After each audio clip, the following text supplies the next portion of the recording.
Heading into the 2020-21 season here at Inside Carolina, we are breaking down the top 10 storylines for the UNC basketball team. I'm your host, Ross Martin, joined by Sherrell McMillan and Greg Barnes. Guys, when you look at this roster, it's got strengths at the point guard position, some of the dynamic guards they have in RJ Davis and Caleb Love. There's strengths down low with Day'Ron Sharpe, Garrison Brooks, and Armando Bacot.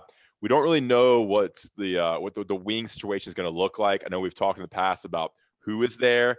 But what's the dynamic when you don't have a proven kind of go-to guy on the wing? We'll start with Greg.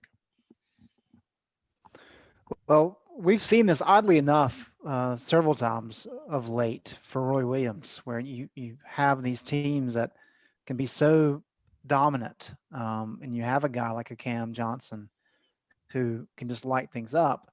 But then you've got other years where there's a void, and a lot of that's due, of course, to recruiting. So I'll let Sherrell kind of dive into that. But for this year, I mean, the hope is got to be Leaky Black on the wing. And you're right. The fact that North Carolina has some scoring guards in RJ Davis and Caleb Love in the backcourt, that bodes well. And then clearly this team's strength is in the post. But Leaky Black really needs to be consistent this year. He doesn't have to be a big scorer, but he's got to be able to do a lot of the little things. He's got to be able to rebound. He's got to be able to defend. Make some good passes, facilitate the offense. And that's going to be key. And then if you can bring in a guy like a Puff Johnson who can knock down some shots and give you some quality minutes, that's really all you need. But we have to see that play out, right? We have to be able to see Leaky and Puff contribute and really help fill that void.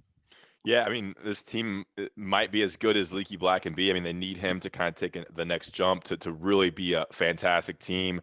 Behind Leaky, Sherrell, we kind of seen Anthony Harris. We may see some RJ Davis playing a wing spot because the 2 and the 3 are very similar positions. Puff Johnson, Corbin Walton. How do you kind of see that position breaking down and how that affects how good this team can be?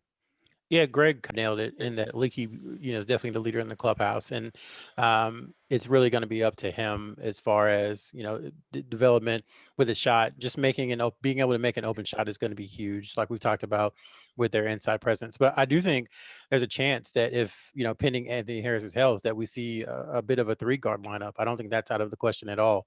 It's something that Roy Williams has done at Kansas and to some degree at UNC. And especially when you start talking about these close the game type scenarios, you're going to want guys who are proficient ball handlers and guys who can make their free throws. And by all accounts, Caleb Love, RJ Davis, and Anthony Harris fit that description. Now, Leaky Black can do that too. I think, there could be a situation where there's 4 guards in there where, Roy Williams just wants to use that versatility. But more than anything, I think it's Leaky Black's position to lose.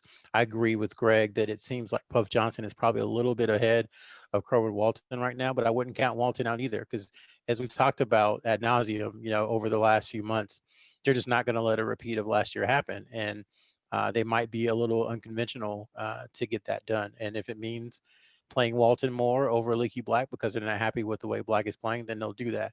But I think the 3-guard lineup is something to watch as well, basically with Love, Harris, and RJ Davis. Interesting. Yeah, we kind of know, point guard, and we kind of know big men, that 2 and 3 spot. There's definitely a lot of names there with Leaky Black, certainly one of the stronger options for UNC. And we'll learn more when the season kind of gets rolling and we have a better idea what this roster holds for the Tar Heels.